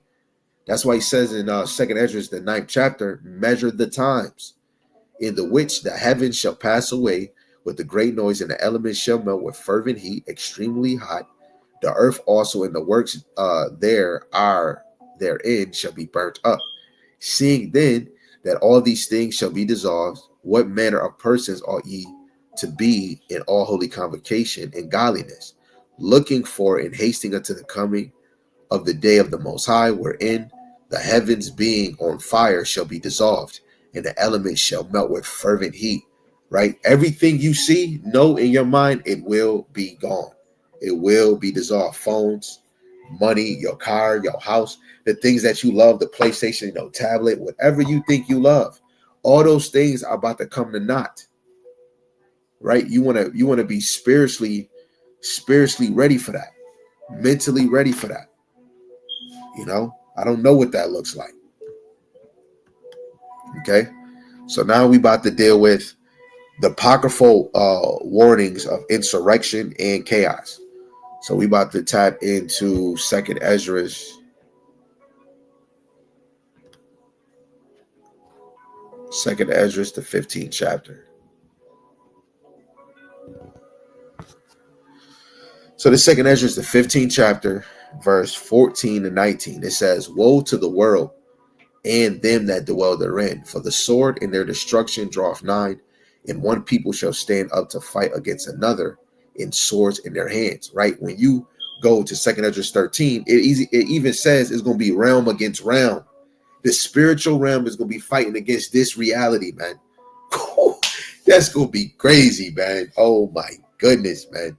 It says, "For there shall be sedition among men, in invading one another, and they shall not regard their kings," right? These rulers, these government officials, princes, and the course of their actions shall stand in their power. A man shall desire to go into a city and shall not be able. This is where Esau is going to get real crucial, because if you ain't going to be able to get to another city, it's going to be stipulations, let alone with the charagma. Did anybody ever watch Red Dawn? Okay. It says, "For because of their pride, the cities shall be troubled," right? All you 2/3, everything stemmed with the Israelites. Because of you 2/3 and Jake just in general, because you prideful, right? The city shall be troubled. The houses shall be destroyed. Men shall be afraid. And the men of the Lord, in our flesh, yes, you're going to be afraid, have that little fear. But the men of the Lord are going to be strong, because the wisdom of the Lord, the thought of the Lord, the meditation, you being in his truth, you're going to be thinking of Yahweh B'Shem Yahushai. Okay? But those that's of the world, they're going to be lost. They're going to be, I do not want to be them. I do not want to be a 2/3 man. Oh, hell no. They're going to have it the worst. It says, "A man shall have no pity upon his neighbor." If you of the elect, guess what? It's going to be people that's not going to give a damn about you. But guess what? If you are of the elect, the Lord is going to have you, right? It says, "But shall destroy their houses with the sword and spoil their goods," your food, your water, your liquid. Guess what else is a good? When you look up the word possession even means a good. Who is a possession in this thing? A woman. When a man get a wife, she is a possession. This is why Isaiah 4:1 is going to take place, where women it don't matter if you got one. If a girl knock on the door, she see 3 women, she see 4. She's going to want to be under you. And we talk about a man of the Lord. A spirit going to be hitting women to go look for the men of the Lord. Because these women going to start to believe that, these men they're going to be covered, right? And the men are going to be choosing, "No, I'm good. No, I don't want her." The wife ain't going to be saying it, because she going to be scared her own damn self. She's going to know that she's already covered. I'm already with a man of the Lord. If I get taken, that's the problem. I got to still believe in the Lord, right? In that day, everybody's going to, it's going to be some bug outs. But those that's under a man of the Lord, man, they're going to look for that covering. Like reading the scriptures, you got to sometimes try to meditate and put it in your mind, right? You don't know what this is going to really look like. It says, "Because the lack of bread and for great tribulation," right? People are going to do anything just to get some food, man. Do you even know what kind of spirit you dealing with? Somebody that would do anything for some food? They'll give up their damn child. "Yo, let me get that steak. Let me get your daughter. Hey, let your son come here. Hey, if you want this, why don't you go in that room real quick? Let me talk to you real quick." And you thinking about that steak. It's going to be people that's not of this faith that's going to do any and everything just to get some food, something to drink. Okay? A lot of people really, y'all really try to make the Yahweh Shema Shai all loving. This is about to be terrible. This is 2nd Ezra 16, verse 37 to 40. Behold, the plagues draw nigh and are not slack, as when a woman with child in the 9th month. You see how he compared this to the 9th month. I know how y'all woman is in the 9th month, back all hurting, you ready for that baby to come out. Bringeth forth her son within 2 or 3 houses of her birth, great pains compass her womb. That means the just like the pain she had bringing forth her child, that's how the plagues is gonna hit this place. Trauma after trauma. You just made it to another abandoned building. It's covered. Boom. You start to relax, and then somebody breaking in. They looking. You see them with guns. Now you got to go hide, like the girl in the dream. They were hiding, and they were hiding from people that was killing people. And the one child got scared and ran off, and they killed that child right there. You know, Salaki, unalived. Oh man, sorry, y'all. I got too excited. It says the 9th month bring her son within 2 or 3 hours of her birth, great pains compass her womb, which pains. When the child cometh forth, they slack not a moment. Even so shall not the plagues be slack to come upon the earth. In the world shall mourn, and sorrow shall come upon it on every side. O my people, hear my word. Make you ready to the battle, and in those evils be even as pilgrims upon the earth. A pilgrim means a person traveling, looking for a holy land. So only the Israelites are going to be pilgrims, and you're going to be looking for the Lord, for spiritual and that physical moment, because simultaneously, when the Lord arrives, is the same time where the missiles are in the air, because the Lord is saving you in a scarce time. Like, it's like somebody could be right at the door about to put a bubble, about to put a hole in you.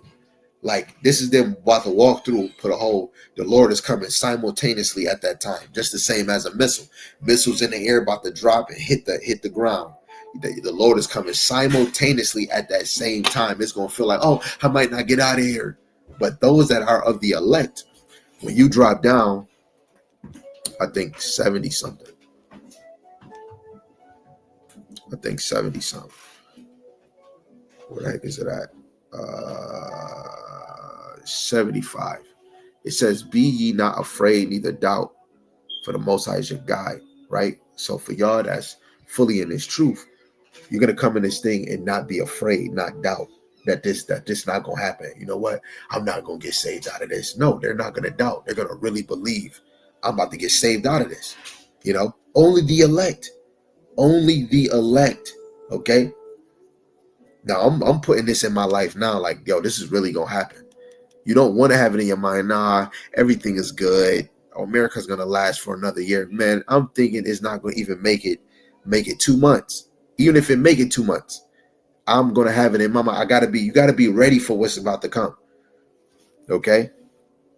Even for sisters that's in this faith, you got to do it. Because guess what? Now you want to be set apart from all those other women that's going to have it bad. Okay. So when you go to Baruch chapter 2 and the 30th verse, it says, for I knew that they would not hear me, because it is a stiff-necked people. But in the land of their captivities, they shall remember themselves. Right? Our nation is stiff-necked. But in the land of each of our captivity we were ever in, we knew we went back looking for the Lord. Right? Look at this. When you go to the book of Judges, the 3rd chapter, is it the 3rd chapter? I think it's the 3rd chapter. I mean, you got multiple points, but I just go to this one because I can always remember it. Right here. Okay, this is Judges chapter 3, verse 8. It says, therefore the anger of Yahweh was hot against Israel, and he sold them. So Yahweh is the one that put us in these situations, right? Because we angered him, into the hand of Shushan-Rishatham, king of Mesopotamia. And the children of Israel served Shushan-Rishatham 8 years. And when the children of Israel cried unto Yahweh, Yahweh raised up a deliverer to the children of Israel who delivered them, even Othniel, the son of Kenaz, Caleb's younger brother, right? And what is the Lord doing for us now in the spirit? He already created our deliverer who been here since the beginning of time. And he set for appointed time to come and deliver us. That's Wisdom of Solomon, the 18th chapter, verse 15, man. Come on, man. Go, somebody put that in the comment section, man. Wisdom of Solomon, chapter 18, verse 15. That royal word is going to leap off his royal throne, right? To a land fit for destruction. Who is that? That's Yahweh Shai, right? Because what his name is, he delivers, he saves, he is salvation, or he delivers. Okay, so remember who he is. So I'll read verse 32 again. And they shall praise me in the land of their captivity. No, Salaki, I'll read verse 30.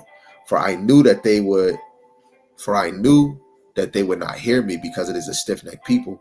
But in the land of their captivities, they remember themselves. We just read that in Judges 3, when they were oppressed by Chushan Atham. I'm saying his name, butchering his name terribly. When he oppressed us, what did Israel do? They cried on the Lord, Yahweh Bashim, Yahweh Shai, please help us. You see the burden we going through. I can imagine them crying because of how they was getting afflicted. What is the elect doing in this captivity? Crying unto the Lord. Don't you see what they doing? Please send Yahweh Shai. Please don't delay on delivering us. The Lord is unfolding because he's coming, man. And shall know that I am Yahweh Shai, that power, for I give them a heart, a mind, and ears to hear, right? Only the elect, only those that's sure about this, that put their time in to hear the message from the Lord, man, to get understanding in these scriptures, to get encouragement, right? And they shall praise me in the land of their captivity and think upon my name. How can you think on a name that you don't have? This is another point for all congregations. You should be teaching in the name Yahweh Shai, right? If you truly believe in this thing, this is a commandment to teach in the name, right? Let me show you the commandment, man. This is 1 John chapter 3, verse 23. You bugged out if you're not using the name of the Father. Oh, when I'm in secret, I use the name. But when I'm talking to other people, I say Jesus because they don't know. You're not in this thing, man. Don't be ashamed to say the Lord's name. If they don't know it, they're going to ask you, wait, what God you coming in? Wait, why do you say this name? Now you making up room to teach, okay? 1 John 3 and 23. And this is his commandment, that we should believe on the name of his son, Yahweh Shai HaMashiach, and love one another as he gave us commandment, right? Yes, love one another is commandment, but guess what? Believing in his name is a commandment, because that's based on your faith. Because to believe in Yahweh Shai is not only the things that he have done. It's not only that you believe that he's the son of the Most High, but to believe in his name. Because to believe in his name, you believe the Father name is in the Son.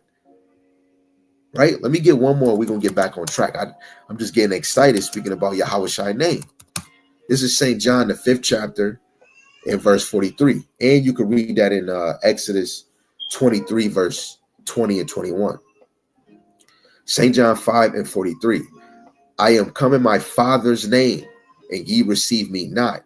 If another shall come in his own name, him ye will receive. So Yahweh Shai come in his Father's name. What is his Father's name? Yahweh Shai. Yahweh Shai is amazing. So this is the name we're thinking upon. How you going to think in the name if you wasn't taught? Right? Let's go to Romans, the 10th chapter, starting at verse 14. How you going to know the name? How you going to know these breakdowns if you're not going to the men of the Lord? And guess what? These teachers are not just only teaching on Saturday. They're not only teaching, oh, I got a debate today. No, they're teaching daily. They're feeding the sheep daily. You know how many people are starving in the spirit and they don't even know. Romans 10 and 14. How then shall they call on him in whom they have not believed? How shall they believe in him of whom they have not heard? How shall they hear without a preacher? Right? Let's see what in the NLT, how it breaks this down even more. In the NLT, it says, but how can they call on him to save them unless they believe in him? How can they believe in him if they have never heard about him? How can you believe in somebody you never heard about? That means you got to hear somebody teach about him. How you gonna know that his name is this and this and that if you never heard somebody tell you or broke it down? How can they hear about him unless someone tells them? That's another indicator where we're not just based off of just getting our own understanding on our own. I read today. I understand the whole Bible. Okay, I got a question. What does this mean? Oh, I don't know. How you don't know? You said you understood. So now if you want understanding, you got to hear me give you the sense. Now, if you believe, you're going to take what it said. You're going to be like the people of Berea. You're going to search the scriptures daily to see if it was so. Is this brother telling me the truth? Okay. So back to the KJV, verse 15, it says, how shall they preach except they be sent?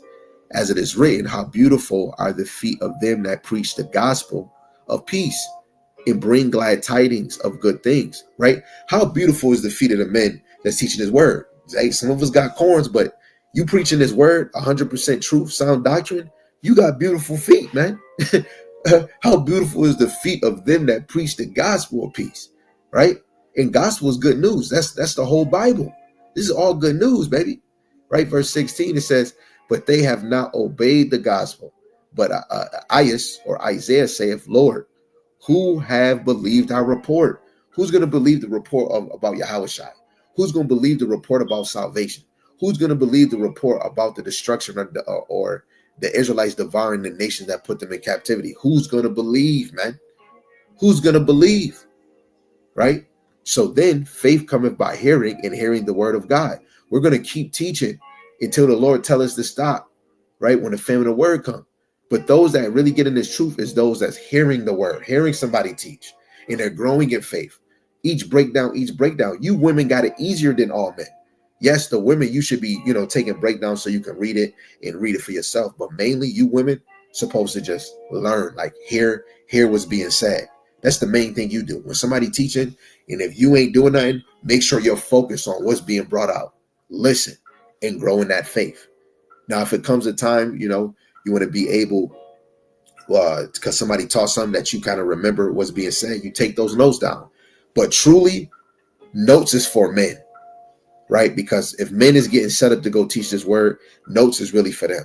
Now, when it comes to the law, the things that you teach your daughter, her menstrual cycle, the roles of a wife or a woman, and you can't remember certain things, and brothers are getting into those type of lessons, you want to write all those things down. The role of a wife, you want to write all those things down. Now, going all hard with every precept, every breakdown, that's really made for the men of the Lord, because they got to go teach these things, So really, all Israel, you grow in faith by hearing the word, okay? It says, but I say, have they not heard? Yes, verily, their sound went into all the earth, and their words into the ends of the earth. This goes with Psalms 19, verse 4. The men of the Lord, this word, this truth, this message, this song is going, the Lord has allowed you to bring it throughout all the earth. There's no excuses, let alone the Lord created the unicorn. Job 39. The unicorn is the satellite that sends this word wherever it sends it. Or that music cord, or that cord that's under the water, that Wi-Fi cord where it's sent here, sent there, right? Because like if I go on my phone, my other phone, and I go to my statistics, and I go down to my audience, because I'm not in the YouTube studio, I'm gonna just show you when I look at my audience. Just gonna show you here. I'm gonna show y'all right here. When I look at my audience, it says right here on my YouTube that 38% of people in Japan watch me. In the US, it says only 13%. Only 13% in the United States is watching me. Okay? So it's really the internet that's doing the heavy lifting. That's why the Lord put that spirit on Esau to create this. It's not only for the left-hand side. This was for the elect, so that they can get this word, man. With some men that can't walk, they probably are laying on the bed because of their legs, it went out. They might not be able to walk. Guess what? Who's doing the heavy lifting? The internet, okay? Brothers might be going out of town for work. You might be going to a whole nother country for a job or for a trip, and you still trying to listen to lessons. You could be anywhere, get signal by the towers, and you're able to watch lessons that brothers is doing back home. The internet is doing the heavy lifting. The Lord did this for the elect, man. Okay. So that was beautiful. This is how you come back to the name. Back to Baruch chapter 2, verse 33.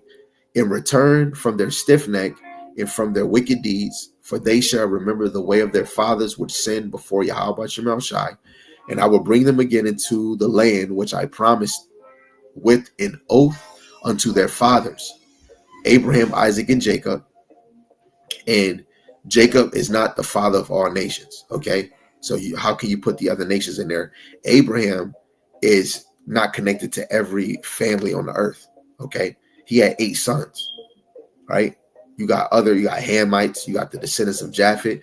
They don't descend from Abraham. And the Lord is really just speaking about Abraham, Isaac, and Jacob, because those are the forefathers of that chosen bloodline leading to the Israelites. They shall be lords of it, and I will increase them, and they shall not be diminished.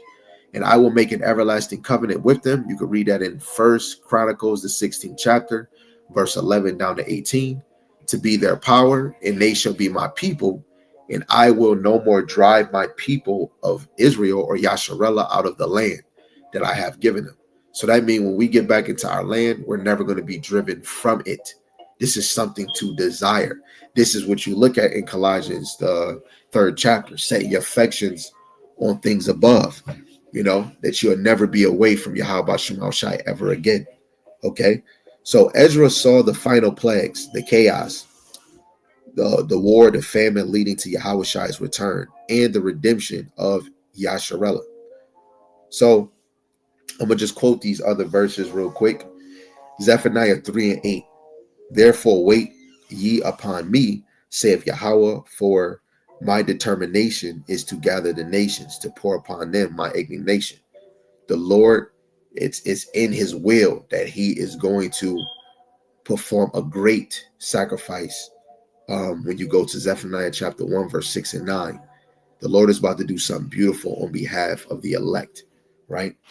And because of his anger. Isaiah 26, verse 20 and 21, just quoting, part of the verse. Come, my people, enter thou into thy chambers until the indignation be overpassed. What is the chambers? The chambers is the chariots, right? Until the indignation overpassed, because the fire is going to be so rough. These are what they say about the rapture. Yahweh Shai going to come and deliver us, and then he's going to leave and then come back a third time. Where is the third resurrection? No, Yahweh Shai is going to come and get the elect, and he's going to go above the firmament, what he called a sea of glass mixed with fire. That's the destruction that's beneath the firmament on the earth that's happening in America, Israel, and other places that get touched, right? And we're going to be with the Lord until the indignation overpass. He's not leaving, going back to the Father. He's going to be above the firmament, and we're going to be watching. Then Psalms 126, verse 1 and 2 is going to be full in effect. We're going to feel like them that dreamed, and we're going to be laughing, okay? Now, Revelations chapter 18, 2 and 5, you should go read it. Babylon the great is fallen. Come out of her, my people. Now, this is not speaking about physically. Let's go to Africa. No, this is spiritually, because later on in the chapter, it says that Babylon will be destroyed in 60 minutes. What place in the world got a TV show called 60 Minutes? That is so fire, okay? Babylon will be destroyed in 60 minutes, and there's only one TV show in America called 60 Minutes. That's amazing. So this is speaking about spiritually, where you get your spirit and your mind mortified out of Babylon. You don't have the mindset of Babylon, right? You unalive those thoughts. You unalive those ways.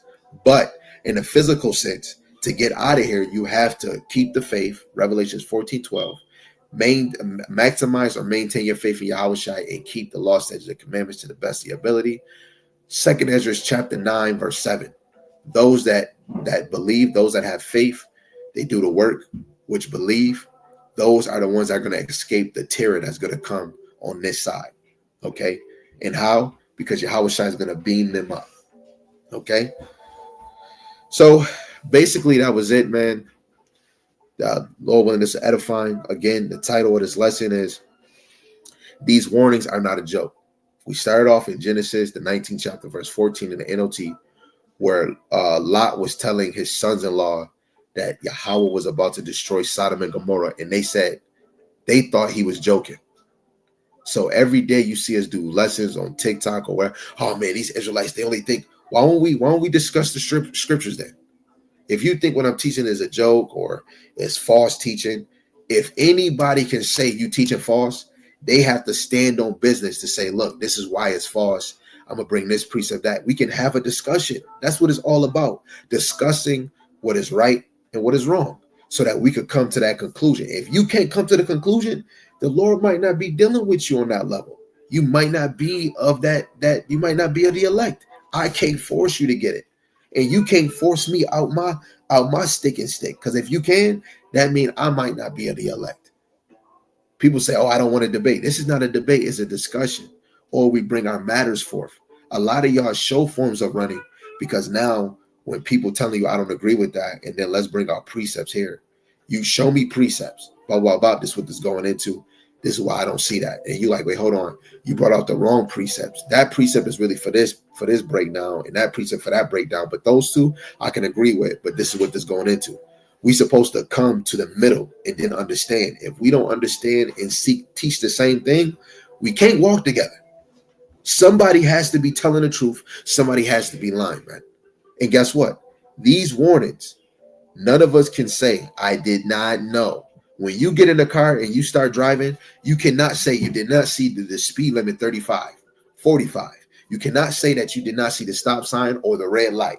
You cannot say it's construction ahead.